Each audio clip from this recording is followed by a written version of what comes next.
মৌসুমি সঙ্গে তোমরা আরেকটি ব্লগে সবাইকে স্বাগত। আজকে দেখাচ্ছি লাল শাকের কাটলেট। লাল শাক একটু পেঁয়াজ, বেসন, লঙ্কা একসাথে মেখে নিয়ে কড়াইতে অল্প তেল দিয়ে ওগুলোকে কাটলেটের আকারে চেপে চেপে দিয়ে দেবে।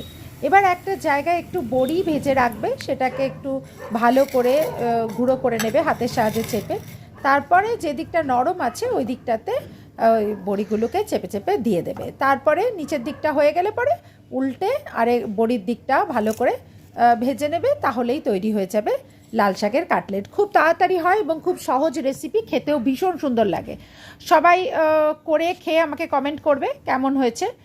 আর যদি ভালো লাগে তাহলে একটা লাইক আর একটা কমেন্ট করে দেবে, একটু শেয়ার করে দেবে।